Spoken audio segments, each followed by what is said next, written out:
대통령 집무실 이전은 안보 공백이 없이 치밀하고 면밀한 계획과에 추진되는 것이 마땅할 것입니다. 국방부를 비롯한 관계부처는 관계시설 이전이 국민들께서 우려하시는 안보 공백이 없이 진행될 수 있도록 인수위와 적극 협력해 주시기 바랍니다.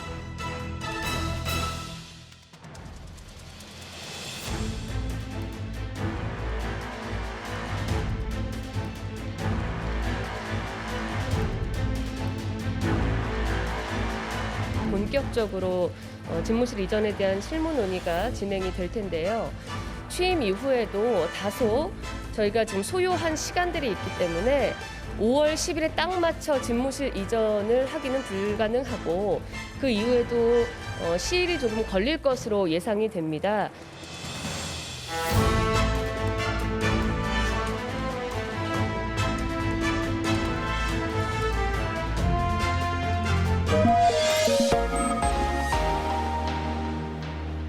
여의도 자사건건 시간입니다.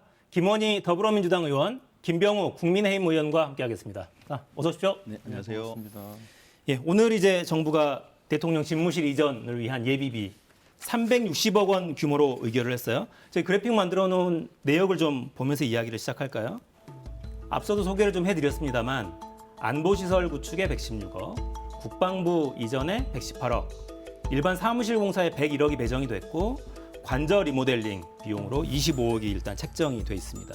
당초 인수위에서는 396억 원을 요청을 했었는데 감액이 다소 좀 됐어요. 360억 원만 일단 1차로 통과가 됐습니다. 나중에 추가로 더 비용은 더 다뤄질 여지는 있겠고 일단 오늘 통과된 거 어떻게 좀 보셨습니까?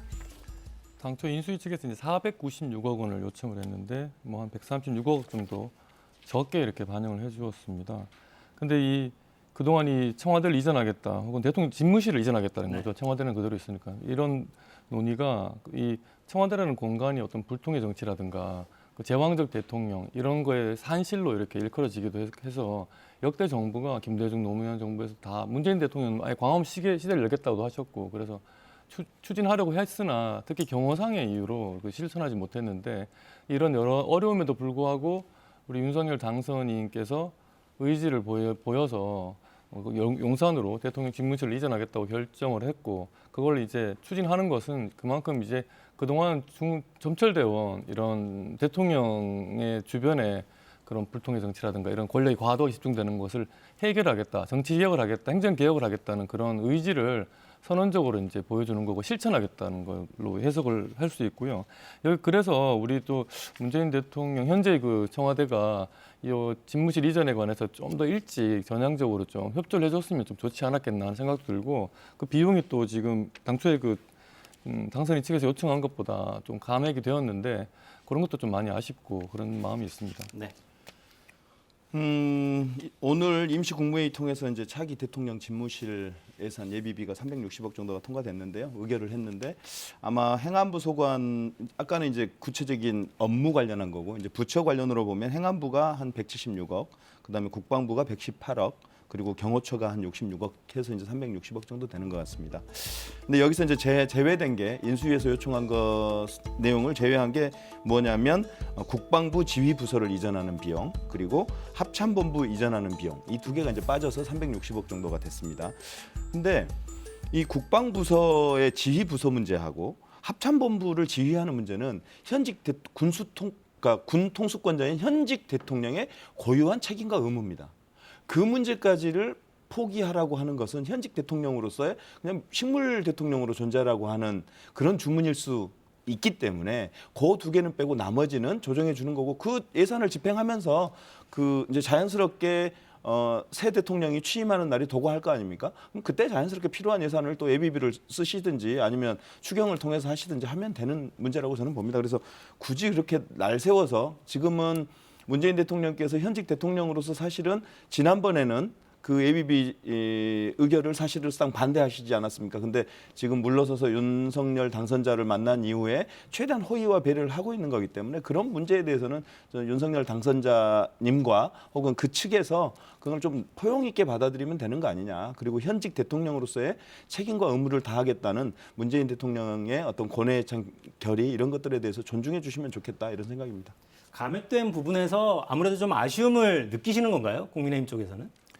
네, 그렇습니다. 감액도 감액이고 사실 좀 이게 시기가 늦어지는 바람에 새 대통령 취임과 함께 맞춰서 이 새로운 집무실을 들어가기가 좀 어려운 상황이 되었죠. 임기 첫날부터 용산으로 가지 그렇죠. 못하게 된 것. 그래서 오늘 인수위가 브리핑을 했는데 보면 5월 10일 취임과 동시에 새 집무실에서 근무를 하기 어렵다 이렇게 직접 밝히기도 했죠. 현실적으로 좀 어려워졌죠. 그렇습니다. 예, 그래서 당초에 좀 지원을 청와대에서 좀 해줬으면 취임과 동시에 새 대통령이 우리나라 대한민국 대통령이 사실 그 집무실도 제대로 된 집무실을 갖추지 못하고 임시 사무실에서 임기를 시작한다는 게 좀 국격에 맞지 않는 면도 있고 해서 좀 아쉬운 면은 있습니다. 저는 그러니까 윤석열 당선자께서 용산 집무실을 이전을 통해서 본인이 펼치고자 하는 아까 우리 말씀하셨던 대로 그런 계획과 비전을 제시하는 것은 100% 윤석열 당선자의 몫입니다. 존중합니다. 그런데 5월 9일까지 24시까지는 대통령이 문재인입니다. 그 점에 대해서 국민의힘에서 좀 존중해 주셨으면 좋겠어요. 그러니까 사실 저희들하고 이 집무실 이전에 대해서 저희들이 마냥 찬성하지는 않거든요. 썩 그냥 내키지는 않아요. 솔직히 말씀드리면 저희들이 할 얘기가 많아요.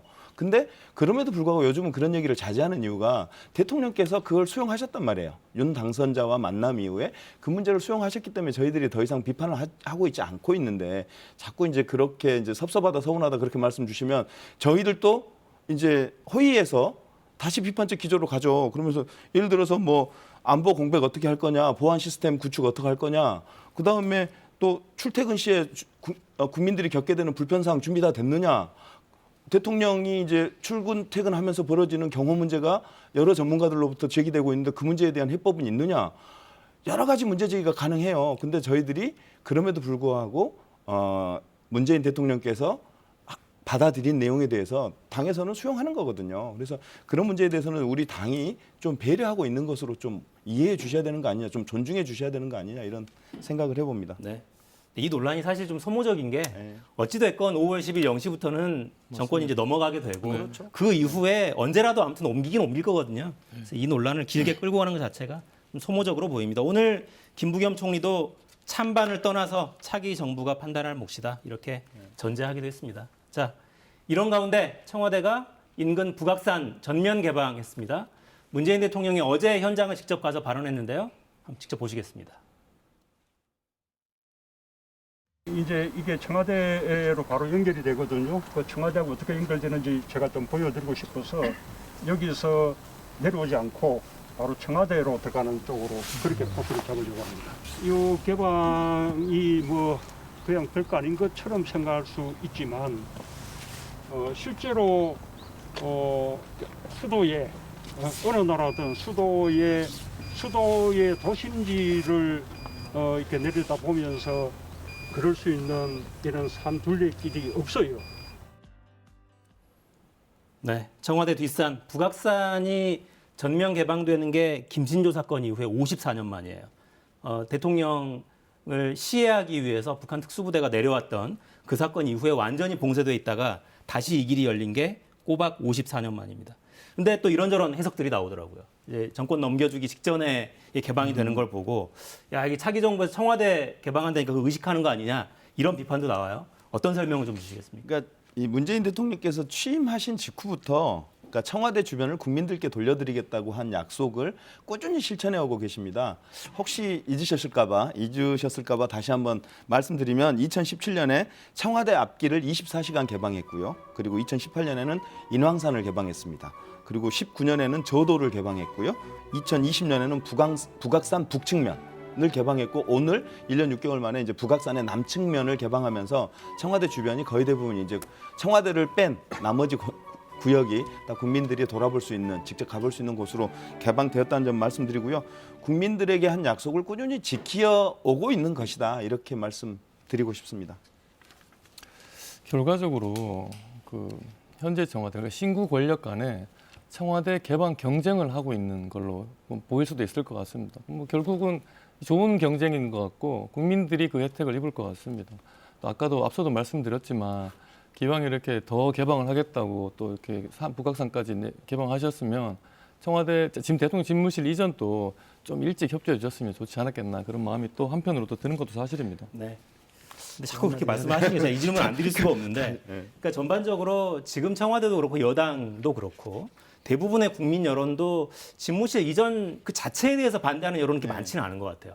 근데 왜 굳이 첫날부터 그렇게 하려고 하느냐 이 부분에 아마 비판과 의구심이 집중된 것 같은데 그 부분은 해소가 됐다고 보세요?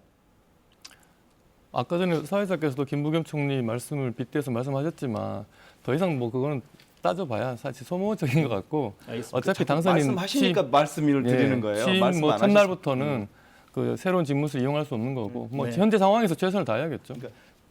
저도 짧게요. 네.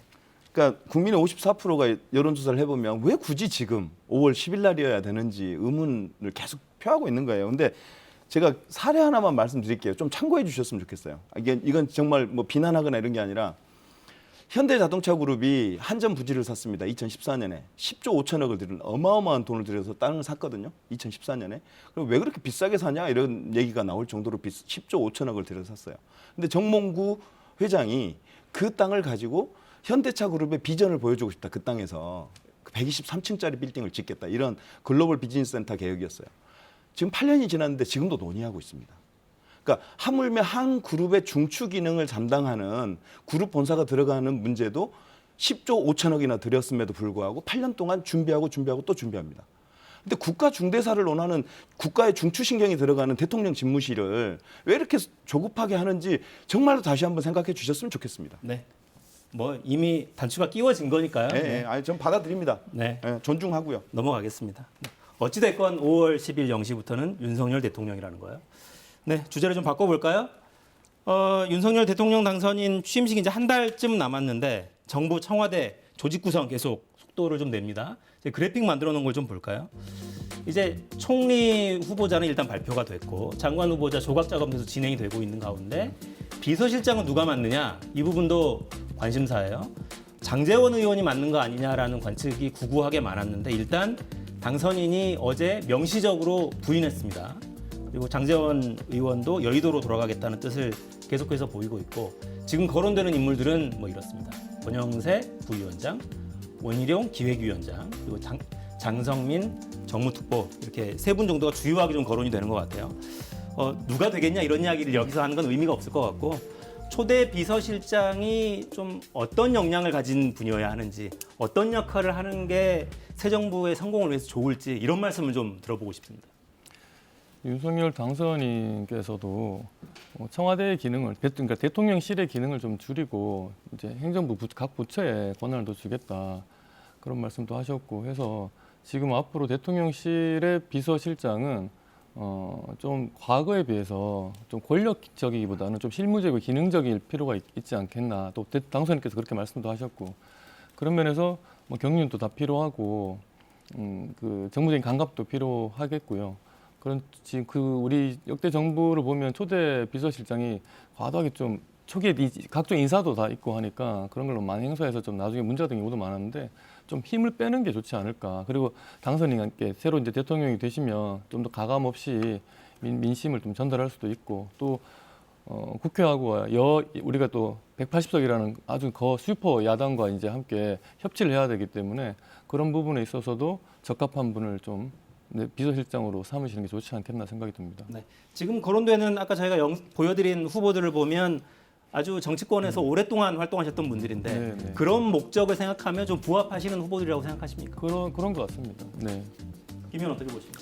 뭐 임기를 시작하는 대통령께 사실은 총리보다 더 중요한 게 첫 번째 비서실장일 거라고 생각합니다. 그래서 총리보다 더 오히려 더 훨씬 중요하죠. 그리고 사실은 어떻게 보면 자신의 어떤 모든 것을 같이 논의할 수 있는 사람이어야 되는 거죠. 그래서 저는 현재 논의되고 있는 경제 전문가냐 정치권 출신이냐 이런 게 별로 중요한 게 아니라 대통령과의 궁합, 신뢰관계 이게 훨씬 더 중요하다고 판단됩니다. 그래서 사실은 그런 신뢰관계를 바탕으로 해서 민심을 정확하게 전달하고 그리고 대통령과 격의 없이 방점, 격의 없이 토론하고 또 그 결론에 대해서 국민들을 위한 선택을 내릴 수 있도록 조언해 줄 수 있는 사람이어야 되거든요.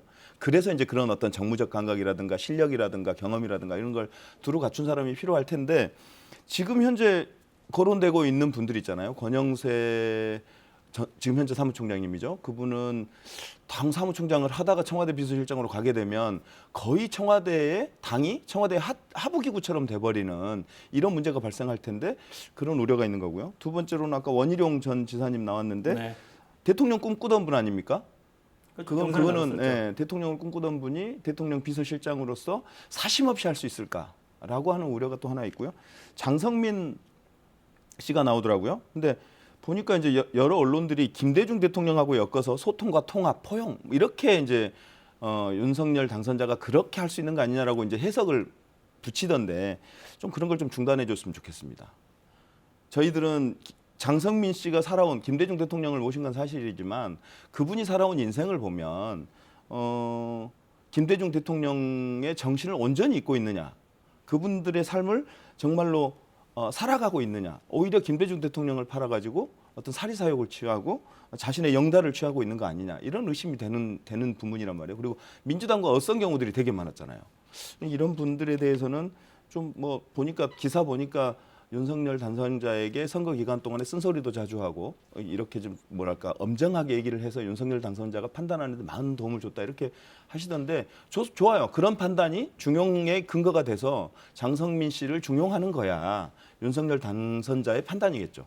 몫인데 제발 김대중 대통령의 정신을 잇는 이런 표현은 안 쓰셨으면 좋겠다 이런 생각입니다.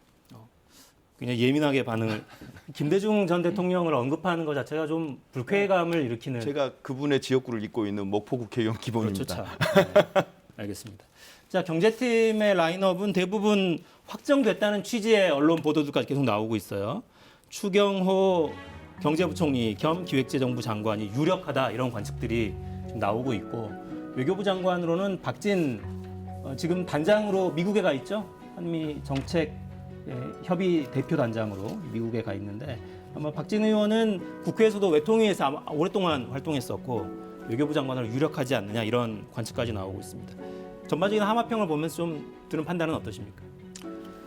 저희가 지난 대선 기간도 그랬습니다만 사실 그 야당 생활을 하면서 민주당과 문재인 정부에 대해서 비판을 할 때 항상 뭐 위선 내로남불 이런 말도 했지만 도덕성에 대한 문제 제기도 했지만 일자리 경제 문제, 안보 문제 등에서 능력이 없다, 무능하다 이렇게 비판도 많이 하고 그래서 정권을 바꾸자 이렇게 해서 결국은 이제 정권을 바꾸게 됐는데 그런 면에서 이 새 정부가 이제 첫 출발을 할 때 가장 중요한 게 경제하고 외교 안보 라인에서 그 새 정부의 능력을 정말 보여줄 수 있는 그런 분들을 사령탑으로 세우는 게 정말 가장 중요하다고 생각을 하고 그래서 가장 첫째도 능력이 둘째도 능력이라고 생각을 하고요. 그런 면에서 지금 거론되시는 분들이 특히 추경호 이제 의원 같은 경우에는 기재부 차관에 국무총실장도 지냈고 또 우리 당에서 그 야당 의원으로서 그 뭐 예결이라든지 원내수석이라든지 이제 주요 직책을 다 맡은 그 정부와 정당이 정치권에서 다 두루두루 활동을 하신 분이기 때문에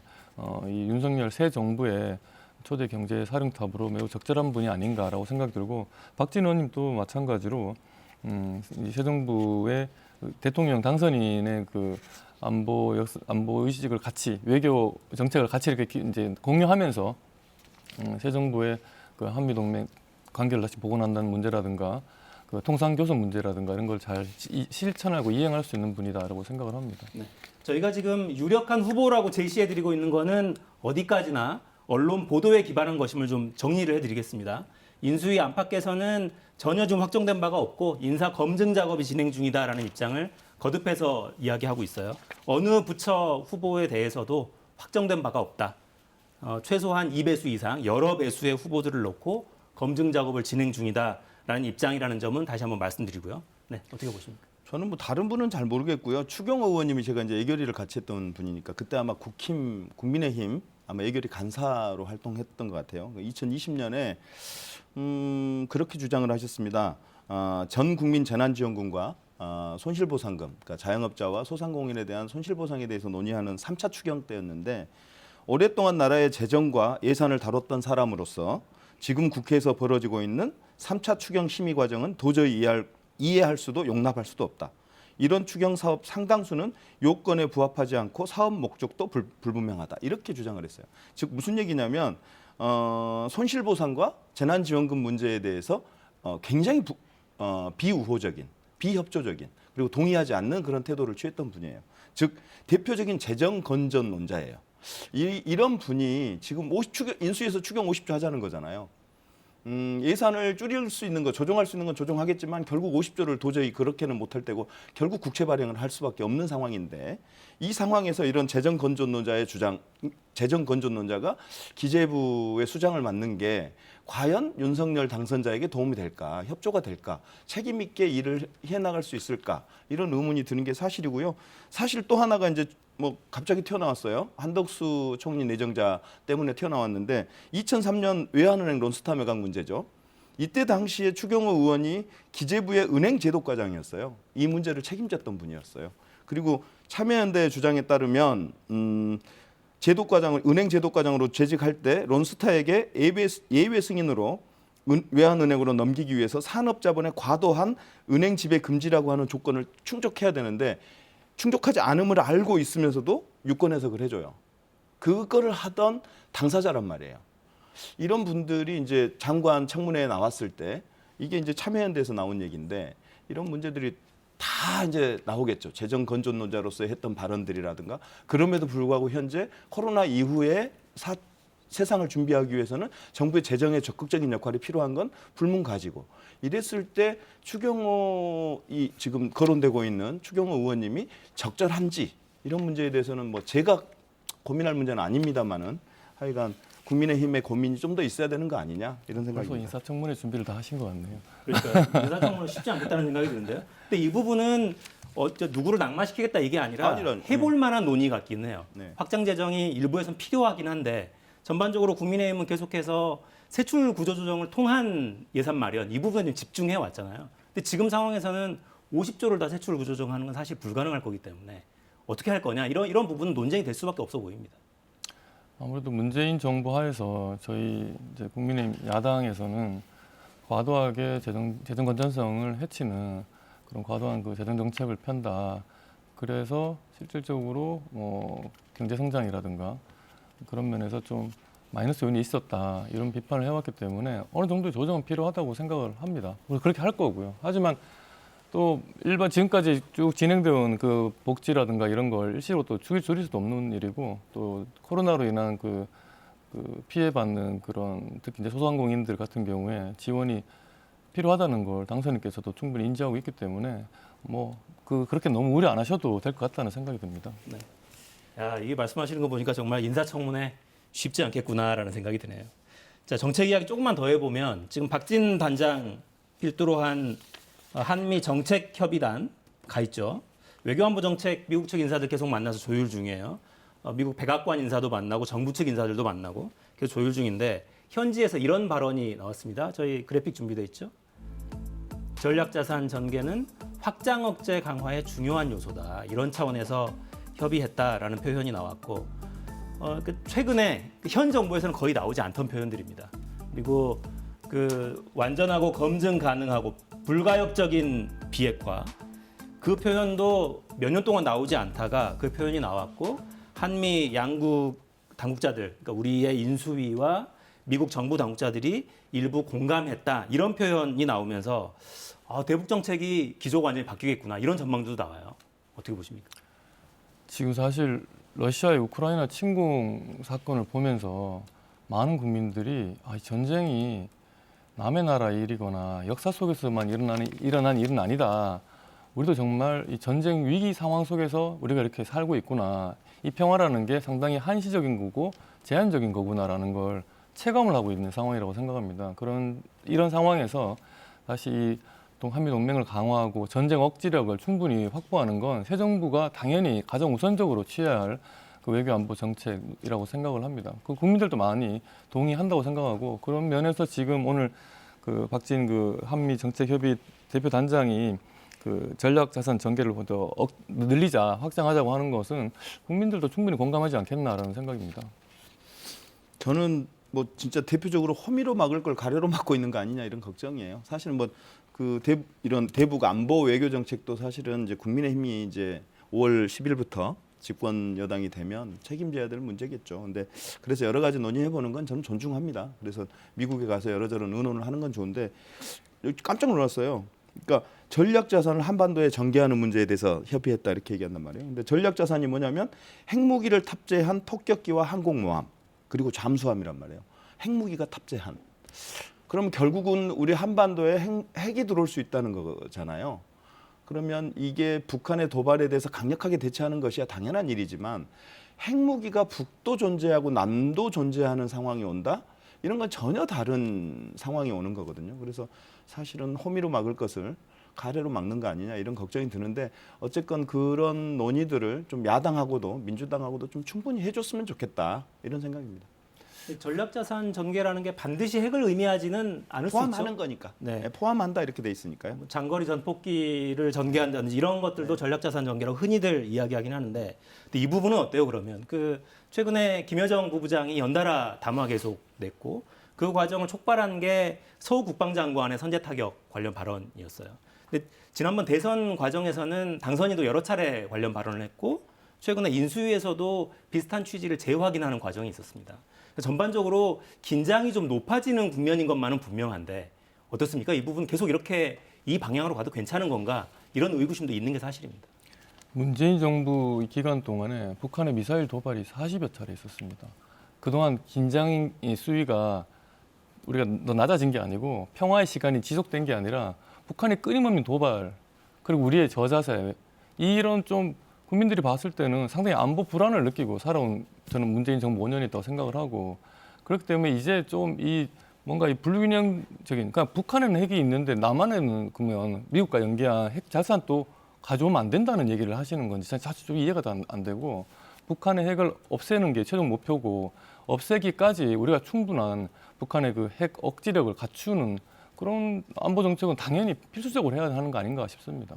그러니까 미군이 운용하는 전술핵을 배치하거나 이런 부분까지도 고려해야 된다고 보시는 거군요. 유럽의 사례를 보더라도 우리가 지금 필요하다고 볼 수 있죠. 대선 과정에서 핵공유나 이런 네. 논의들이 많았는데 네, 맞습니다. 적극적으로 고려할 필요가 있다. 저는 고려할 필요 있다고 생각합니다. 참 걱정이네요. 하여간 그럼에도 불구하고 야당으로서 야당 역할을 하겠다는 말씀 드리고요. 그 말씀 드리고 싶네요. 그러니까 북이 미사일이나 여러 가지 도발들이 40여 차례 있는 건 맞고요. 그럼에도 불구하고 혹시 그거 아시나 몰라요. 우리 국민들께 말씀드리고 싶은데 서해해전이나 연평해전, DMZ의 총격이라든지 혹은 저 금강산 관광지에서의 총격, 그러니까 MB 때라든가 DJ 때 노무현 대통령 때, 그다음에 MB 때 박근혜 정부 때 이렇게 쭉 이어오면서 꼭 한두 건씩은 있었거든요. 크고 작은 도발들이 그 교전을 하는 크고 작은 도발들이 있었는데 문재인 정부에서 한 건이라도 있었나요? 제가 알기로는 한 건도 없거든요. 그러니까 즉 긴장을 관리한다는 것은 남과 북이 대치한 그러니까 휴전 상황에서 대치하고 있는 이 긴장된 나라에서 이것을 관리한다고 하는 게 어떤 것인가를 보여주고 있다고 봐요. 저는 문재인 정부가 나중에 지금이야 정권을 국민의힘에게 야당에게 뺏긴 그런 정부로 기록될 수 있다고 보지만 추후에는 이런 남북 문제라든가 이게 위기관리 능력 문제에서는 저는 정말 탁월하게 평가받을 거다라고 저는 생각합니다. 네. 똑같은 상황을 정반대로 인식하고 설명을 하고 계십니다. 실제로 문재인 정부에서 서해상에서 우리 국민이 불에 탄 채로 발견되기도 했고 발견도 안 됐죠. 불에 탄 사건도 있었고 남북 공동연락사무소를 폭파한 일도 있었습니다. 그거는 조전이 아니죠. 그거는 민간에서 그러니까 실질적으로 우리 국민이나 우리 재산을 저는 공격을 한 일이기 때문에 그러니까 교전이라고 하는 것과 그런 어떤 민간인 관련한 거는 전혀 다른 거죠. 같이 비교하면 안 된다고 생각해요. 네. 그럼에도 불구하고 한국 정부가 북한에 굴욕적이었다라는 평가를 국민의힘에서는 하고 계시고요. 네. 그 평가가 대선 과정에도 반영된 거 아니냐라는 게 국민의힘의 입장인데 전혀 다르게 보고 계세요. 그렇게 흘러가면 안 된다라고 보고 계시고 전술핵 재배치나 이런 문제까지도 논의할 수 있다. 핵 공유도 고려해야 하는 것 아닌가라는 주장까지 제기되고 있습니다. 흘러가는 건 좀 보겠습니다. 자, 지방선거 이야기로 좀 넘어가 보겠습니다. 자, 국민의힘은 원내 지도부 선거도 지금 진행 중이고요. 지방선거 후보 등록도 이어지고 있는데 이딴 출사표 여기에 윤심, 윤석열 당선인의 의지가 담긴 것 아닌가 이런 말들 나옵니다. 영상 보시겠습니다. 우리 앞에 놓여 있는 수많은 개혁 과제를 돌파하겠습니다. 경기도의 철의 여인이 되겠습니다. 저는 윤심이 아니라 민심을 대변하고 민심을 찾고자 나왔습니다. 정권 교체의 미완성에 제가 책임을 통감하면서 사직생의 각오로 임하겠습니다. 좀 뭐 전혀 부담스럽지 않고 윤심이 담겨 있는지 아닌지는 뭐 저는 확인할 방법은 없고요. 윤심이든 아니든 저는 우리 국민의힘 이번에 경기도지사 이 중요한 선거는 그 경선 과정이 정말 치열하고 뜨거웠으면 좋겠습니다. 네, 윤심 이야기가 계속 나옵니다. 네. 당내에서는 윤심 관련한 고려 이런 것들이 좀 있습니까? 왜냐하면 제가 이 질문을 왜 드리냐면 원내대표 선거를 놓고도 사실 권성동 의원은 윤핵관인 게 자랑스럽다고까지 말씀하신 분이어서 윤심이 작용하는 게 아닌가 이런 해석들이 사실 언론을 중심으로 많이 나옵니다.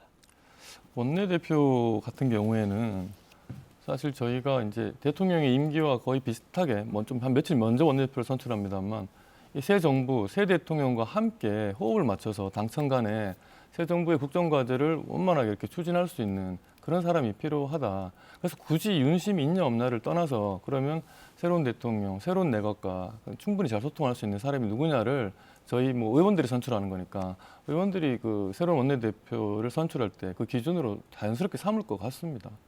뭐 거기에 윤심이 있냐 없냐는 큰 의미는 없을 것 같습니다. 저는 하여간 유승민 의원이 말씀을 저렇게 하시는데 되게 소가리를 많이 하실 것 같네요. 그러니까 사실은 국민의힘에서 가장 높은 지지율을 이제 유승민 전 의원께서 받고 계시고 며칠 전까지만 해도 한 일주일 전까지만 해도 뭐 경기에 연고가 없는 유승민을 차출하다시피 해가지고 경기도로 보냈는데 생각보다 유승민 후보가 많이 나오잖아요. 경기도에서도 그래서 해볼만 하다 이렇게 판단하신 것 같고요. 국민의힘에서. 근데 해볼만 한 상황인데 그러면 유승민이어야 하나? 이런 게 개입된 거 아닌가. 그래서 그동안에 윤석열 당선자의 입 역할을 정말 충실히 잘하고 계시던 김은혜 의원님이 갑자기 차출된 거잖아요. 그러면서 윤심 얘기가 나오는 거거든요. 사실 그 전까지만 지난주에만 해도 윤심 얘기 없었어요, 기사에. 근데 그런 일들이 벌어지면서 윤심 얘기가 나오고 있고 5일자 세계일보에 따르면 윤석열 당선자가 소속 의원들과 연달아 식사하면서 진짜 대선은 6월 1일이다. 지방선거 준비에 만전을 기해달라 부탁을 했다는 기사가 썼어요. 이게 무슨 얘기냐면 당연하죠. 취임 22일 만에 치러지는 선거인데 지방선거인데 지면 초기부터 이제 국정 동력을 잃으니까 당연한 얘기일 텐데 문제는 이 얘기를 듣고 나서 나중에 나온 행동들이 김태흠 원내대표를 준비하던 김태흠 의원이 갑자기 충남지사로 돌아서고 열심히 윤석열 당선자의 입 역할을 하던 김은혜 대변인이 출마 선언을 하고 이런 걸 보면 그러면서 또 배현진 새로 된 대변인은 뭐라 그러냐면 윤석열 당선자가 나가란 말을 하지 않는다 이렇게 또 얘기해요. 그러면 윤심 얘기하고 그런 행동들을 하는 사람들을 예를 들어서 허가호위한 사람들을 경고하고 징계를 해야 되잖아요. 다시 그리고 재발을 하지 않도록 해야 되는데 또 안 한단 말이에요. 그런 행동은 없단 말이에요. 그러니까 우리 민주당이나 국민들 입장에서 보면 그러니까 윤심이 있는지 없는지는 모르겠으나 그거야 이제 국민 아시는 분만 아시겠으나 어쨌든 그런 의혹이 드는 게 사실이고 좀 뜬금없다.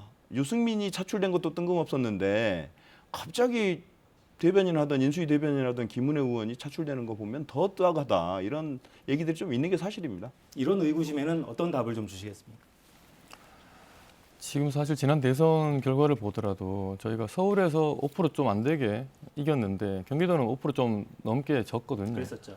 경기도가 정말 수도권에서 저희한테 가장 전략적으로 중요한 지역이 되어버린 거죠. 이번 다음 지방선거에 어떻게 보면 성적표는 경기도가 가지고 있다.